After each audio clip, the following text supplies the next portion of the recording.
Babad Giyanti karya Raden Ngabei Yasadipura I. Episode ke-39. Ngabei Jayakartika tewas dalam perang. Di kubu pasukan Surakarta, Ngabei Jayakartika sudah bersiap dengan gelar pasukannya. Raja Menggala menjadi pendamping di sayap kanan dengan 600 prajurit darat dan 100 prajurit berkuda.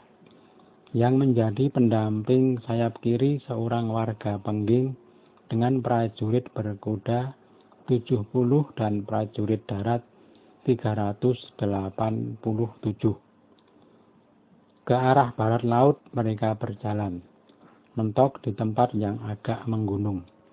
Yang di Ampu Jayakartika ada 150 prajurit berkuda dan 300 prajurit darat. Selebihnya disuruh di belakang agak jauh, tetapi masih bisa terlihat sebagai pasukan bayangan. Jayakartika dikelilingi prajuritnya. Di depan ada 60 prajurit berkuda. Di kiri kanan bersama pasukan sayap mereka berjalan bersama. Tak lama kemudian terlihat tempat musuh.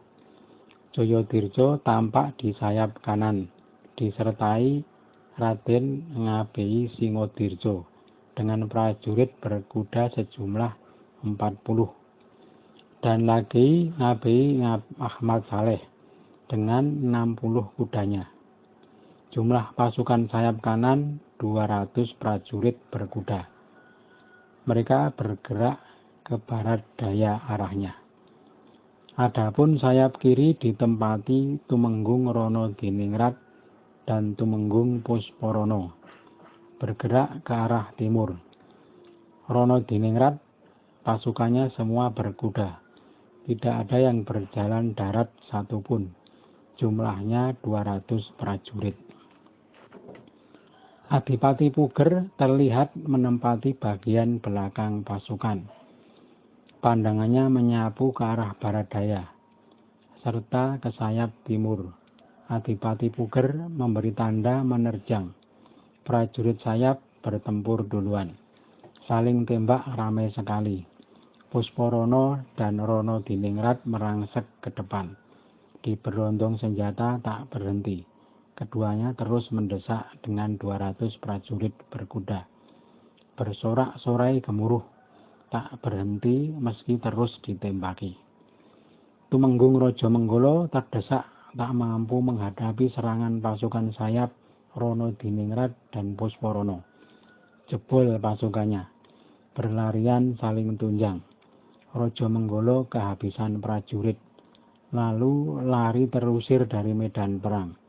Raden Tumenggung Pusporono beserta pasukannya terus mengejar. Sedangkan Ronodiningrat kembali memutar ke barat bersama pasukannya. Raden Tumenggung Jayadirja ramai bertempur saling kerubut dengan sayap pasukan Pengging. Pasukan Pengging terdesak. Setiap menembak selalu meleset, tetapi kalau ditembak selalu kena. Walau demikian belum berniat mundur. Sudah jebol prajurit daratnya. 14 prajurit darat tewas. Hal ini wajar, karena pasukan Pengging adalah prajurit rekrutan baru. Jadi belum cukup punya pengalaman tempur. Raden Tumenggung Jayadirja semakin mengamuk. Para mantri juga mengamuk.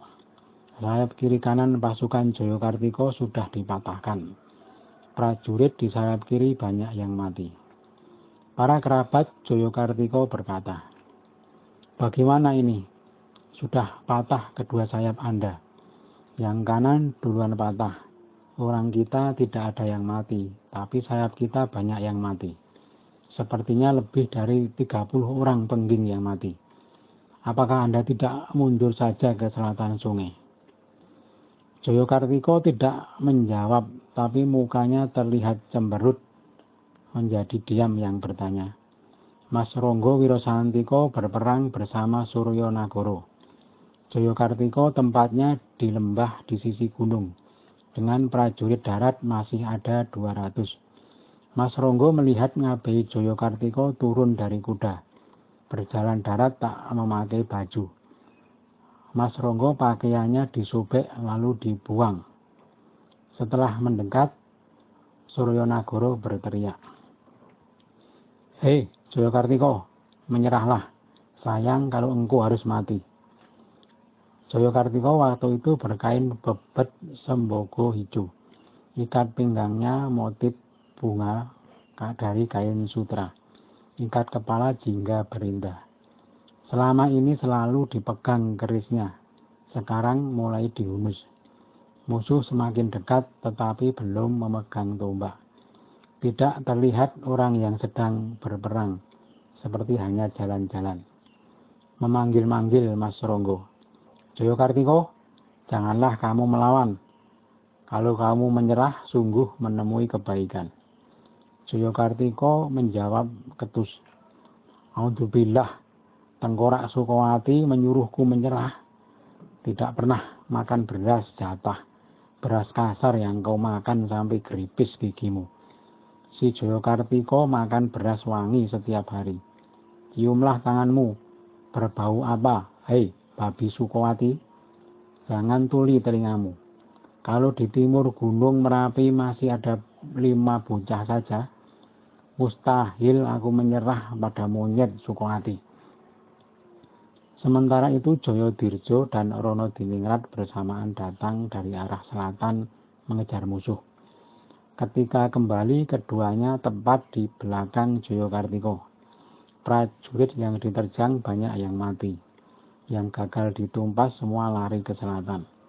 Ada yang berlari bergabung ke Jayakartika. Segera Ronodiningrat memacu kuda. Jayakartika ditembak meleset mengenai kerabatnya. Kena kepala seketika mati. Segera Tumenggung Jayadirja mendekat ke barat Jayakartika. Sungguh prajurit pilihan si Jayakartika. Kena tembak pelipisnya tidak mempan. Hanya terdorong sampai menoleh kepalanya. Sejenak merasa bingung, lalu segera ingat dan mengambil tombak pendeknya. Jayakartika mengamuk bersama pasukannya. Ada prajurit darat sejumlah 70 orang. Posisi mereka sudah terkepung. Jayakartika ditembak dari utara selatan. Tombaknya tak lagi berguna. Para bupati Sukawati mengeroyok. Suryonagara memanah. Para bupati menembak. Para mantri tidak boleh ikut, hanya para bupati saja. Pasukannya sudah dikepung, dikeroyok tak bisa bergerak. Sudah seperti menombak anak tikus saja. Jayakartika sudah roboh. Sudah kehendak Tuhan yang Maha Agung. Jayakartika tewas. Segera dipotong kepalanya. Prajurit darat yang tewas sejumlah 63. Adapun yang masih hidup harus memegang kuda musuh dan membuang keris. Mereka semua menyerah sambil menangis. Adipati Puger menyuruh orang untuk mengantarkan kepala Jayakartika. Ki Ngabei Ahmad Saleh dan Ki Ngabei Jayengranu yang ditunjuk untuk berangkat ke Jakawal. Kepala Jayakartika diwadahi ancak dan dipikul kedua orang tersebut. Adipati Puger siasatnya, kepala Sidilo dibawa dengan ancak dijajarkan dengan tombak di depan. Yang melihat banyak meneteskan air mata. Adipati Puger memerintahkan menaklukkan desa yang belum tunduk. Sementara itu Raden Tumenggung Rajamanggala yang lari sampai ke kota di waktu senja.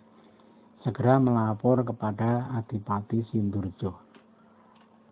Pelan Rajamanggala berkata, "Si Jayakartika tewas dalam perang, bertempur di Panelaran, sebelah utara Kalijeruk. Musuhnya Tumenggung Suryonagara, Rangga Wirasantika, Jayadirja, Tumenggung Ronodiningrat, dan Tumenggung Pusparana. 5 orang bupati itu tidak bisa saya tahan. Banyak musuh yang harus dihadapi. Dia berada di posisi dada. saya di sayap kanan. Pasukan Pengging di sayap kiri.